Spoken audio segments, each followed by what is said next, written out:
Saludos amigos, gracias por la amabilidad de la compañía. Soy Cristino del Castillo. Me complace darles la más cordial bienvenida. El presidente Donald Trump, como se sabe, se ha planteado como una meta importante la reducción sustancial del gasto del gobierno estadounidense.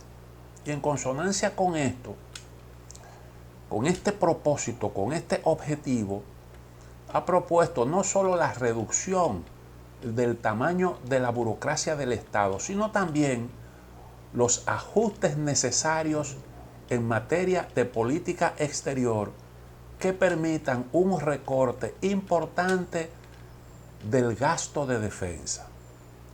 Es al menos lo que se deduce de los pronunciamientos tanto del presidente Trump como de sus principales colaboradores. En primer lugar, Donald Trump dijo que está dispuesto a reunirse con China y Rusia con el objetivo de reducir el gasto a la mitad. Podemos gastar mejor ese dinero si nos llevamos bien, dijo Donald Trump. Y al mismo tiempo planteó que en lo adelante la seguridad de Europa no será una prioridad de Estados Unidos. Por lo tanto, Europa tendrá que asumir el costo de su propia defensa. Y este planteamiento, pues obviamente, se aparta de la idea de que la defensa colectiva debe ser principalmente sostenida por Estados Unidos. Y este es un cambio importante. La tercera vía para recortar el gasto del gobierno, como ya dijimos, es la reducción de la burocracia gubernamental. El presupuesto de USAID, solo el presupuesto de USAID, el año pasado fue de 40.000, en el 2023 fue de 40.000 millones de dólares. Trump dice que buena parte de ese dinero se dilapidó y que por tanto se puede recortar. Está planteado el desmantelamiento de esa agencia estadounidense. Según Elon Musk, la reducción de la burocracia federal puede producir ahorro de $1 billón, que es una cifra realmente responsable.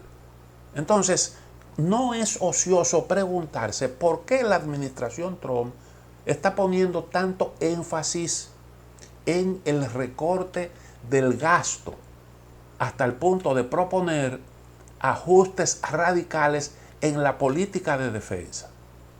Yo creo que para nadie es un secreto que desde hace tiempo en Estados Unidos el tema de la deuda y el tema del déficit presupuestario generan gran preocupación.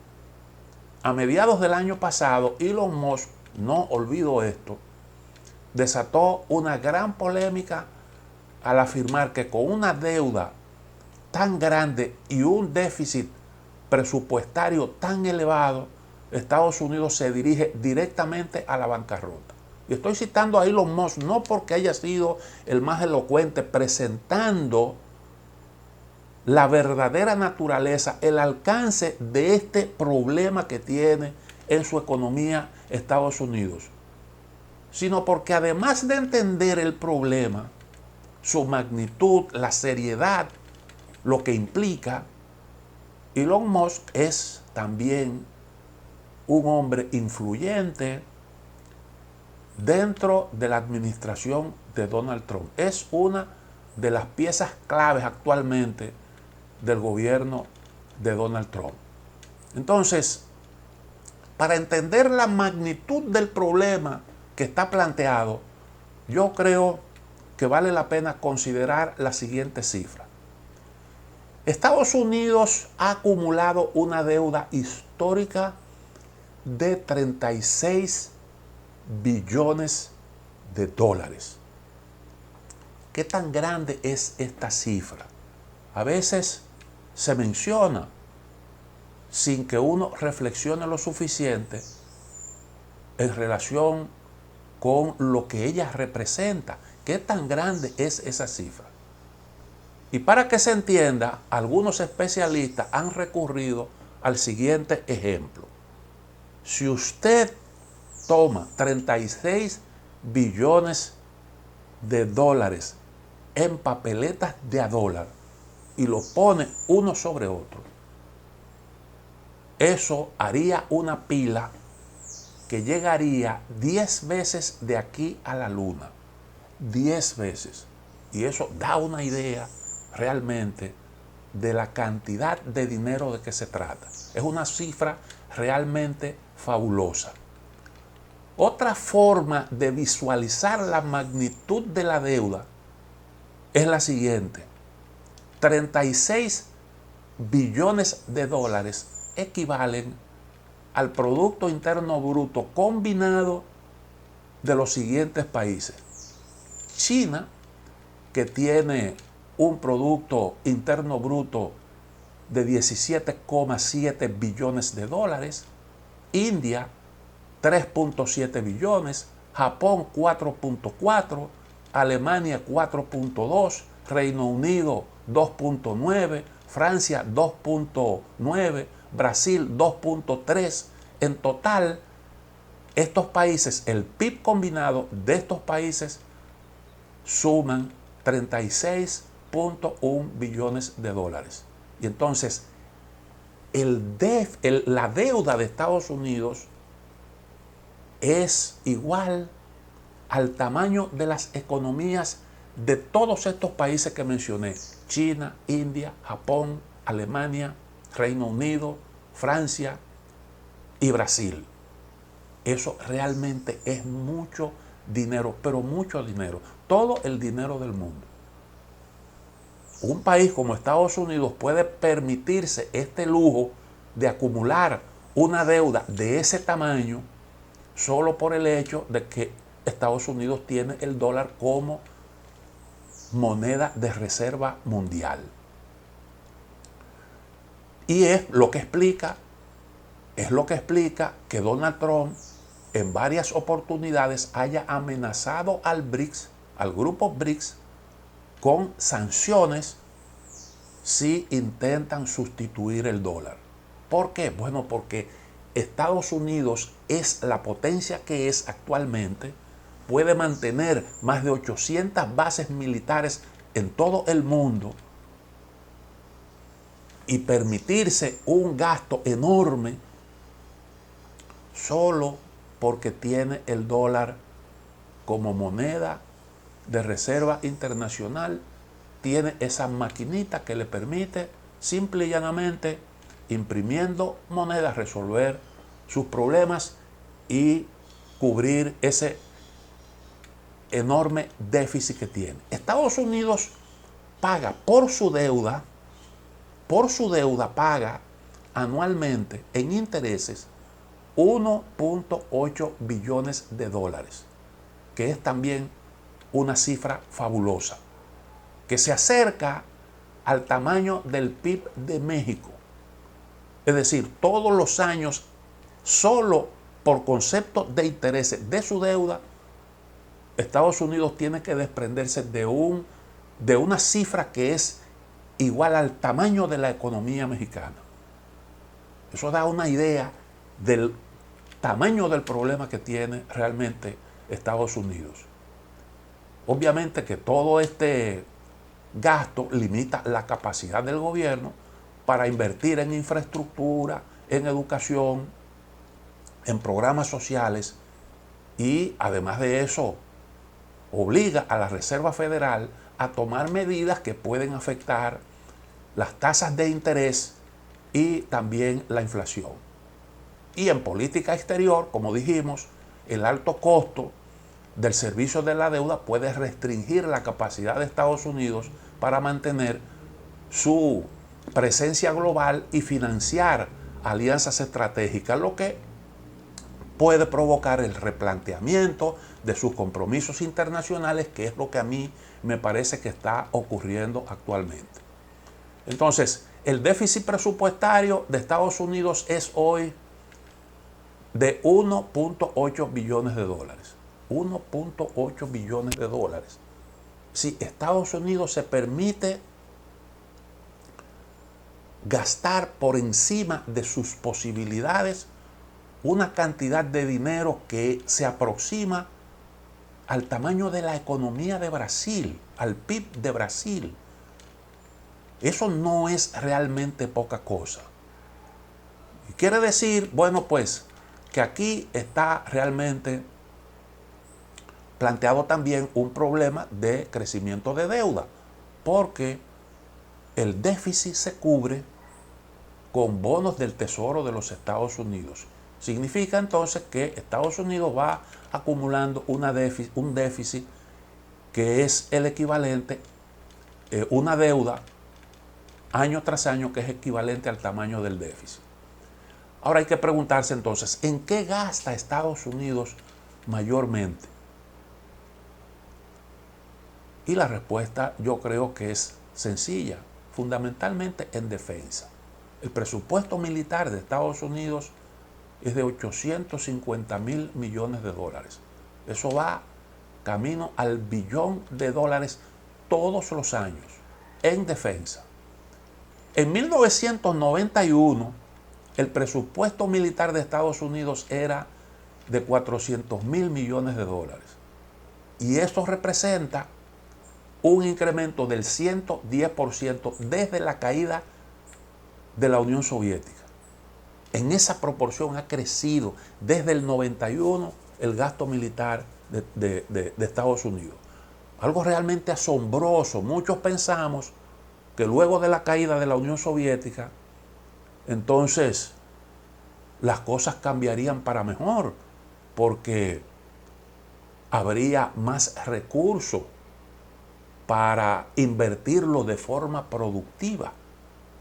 Sin embargo, eso no ha ocurrido así.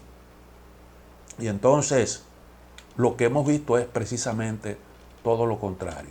Desde el año 1991, este es otro dato importante. Hasta la fecha, Estados Unidos ha gastado cerca de 1.5 billones de dólares en la expansión y modernización de la OTAN. Y yo entiendo que justamente esto lo que ha llevado a Donald Trump a plantearse el tema de la utilidad de este mecanismo de defensa, como le dicen.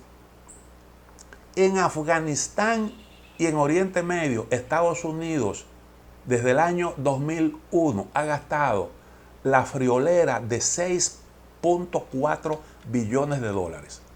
6.4 billones de dólares. Ese es el equivalente a varias veces el programa chino de la ruta, de la franja y la ruta, que ha ayudado a China a tener inversiones en todo el mundo, con una tasa de retorno muy pero muy elevada y con un impacto en las economías de los países destinatarios de las inversiones también positiva. Imagínese usted que en vez de todas esas bases militares, Estados Unidos tuviera un proyecto como la franja y la ruta que contemplara inversiones 5 veces más que las que están estipuladas en el marco de ese plan chino. La tasa de retorno que eso representaría, que eso produciría. Entonces, nosotros, ¿qué es lo que estamos viendo? ¿Cuáles han sido los resultados de ese gasto? ¿Cuál ha sido la tasa de retorno real de eso? Bueno, ha enriquecido a mucha gente del complejo militar industrial, de eso no cabe la menor duda. Por eso, esa propuesta que está haciendo Donald Trump entraña un gran riesgo, porque tú le estás diciendo al complejo militar industrial, al todopoderoso complejo militar industrial, que vas a reducir sus ganancias de manera importante. Un recorte militar del presupuesto de Estados Unidos de defensa estamos hablando de más de 400.000 millones de dólares. Esa es una buena cifra. Bueno, pues con todo ese gasto, con toda la carga que significa la OTAN y toda esa parafernalia militar, todas las bases que tiene Estados Unidos, el gran poderío militar, bueno, pues Estados Unidos tuvo que retirarse de Afganistán sin conseguir sus objetivos estratégicos. Allí se entretuvo durante 20 años persiguiendo terroristas en chancleta y tuvo que entregarle el poder 20 años después. Fracasó estrepitosamente en Oriente Medio, puso patas arriba a Oriente Medio y no consiguió tampoco los objetivos estratégicos. Y ahí en Ucrania, toda la OTAN junta está perdiendo la guerra frente a Rusia. Toda la OTAN. Y entonces usted se encuentra con que Rusia y China, sin ese gasto excesivo en defensa que tiene Estados Unidos, exhiben hoy mucho más éxito que Estados Unidos. Rusia logró modernizar su economía, modernizar sus fuerzas armadas. Y China ha logrado realmente maravillas. China ha logrado maravillas sin verse involucrada en ningún tipo de conflicto militar desde la caída del muro de Berlín, lo que significa que el poderío militar no asegura nada, no asegura nada. Y yo creo que todo esto está pesando, comienza a pesar en las decisiones de la administración estadounidense. Rusia, es bueno destacar eso, con el gasto militar ahora ha subido a propósito de la guerra en Ucrania, pero con un gasto militar modesto, pues exhibe un poderío tremendo. Incluso en algunos casos sus armas son tan efectivas que superan a las occidentales. No tienen absolutamente nada que envidiarle. Y domina tecnología que todavía no ha podido desarrollar Estados Unidos en lo que tiene que ver con algunos misiles estratégicos, sobre todo los misiles hipersónicos, que sí han logrado desarrollar China y Rusia. Quiere decir que usted puede lograr mecanismos de eficiencia incluso reduciendo gastos. Y eso se demostró también con la inteligencia artificial. Ese modelo chino de inteligencia artificial, DeepSeek, se desarrolló con una fracción pequeña de toda la inversión hecha por las grandes empresas tecnológicas de Estados Unidos. Y es tan bueno ese modelo como el mejor de los estadounidenses. Y entonces los chinos son especialistas logrando altos niveles de eficiencia en base a innovación con una inversión mínima. Y yo creo que ese es un esquema que hoy Estados Unidos está estudiando detenidamente. Entonces, esa deuda tan grande que tiene Estados Unidos, ese déficit presupuestario tan pronunciado, constituyen realmente un verdadero problema y pueden dificultar la capacidad del gobierno de Estados Unidos para responder a futuras crisis, al tiempo que aumentan el riesgo de inflación y tasas de interés más elevadas. Eso es lo que hoy está en el centro de la atención de Estados Unidos. Es menester gastar menos, gastar mejor y competir en base a inversiones productivas, en base a innovación, en base a tecnología. Si usted quiere que un competidor no lo supere, usted puede mejorar su desempeño o puede apelar a meterle el pie al que le va superando. Pero cuando usted mete el pie a uno que ya le está superando y que por tanto tiene tanta energía como la suya, el riesgo es de una confrontación que puede meter al mundo en graves problemas, que yo creo que es lo que está ocurriendo. Ahora, usted crear el ambiente necesario, las condiciones para reducir el gasto en la proporción en que Estados Unidos necesita hacerlo, sobre todo ese gasto enorme en defensa, usted tiene que crear las condiciones para producir una distensión en las relaciones con sus competidores, generar confianza, generar certidumbre, que es la manera de usted, bueno, pues evitar que otro se sienta tentado a prepararse para el uso de la fuerza. Creo que es una cuestión elemental. Y para usted crear ese ambiente de distensión, necesita introducir los ajustes de lugar en su política exterior.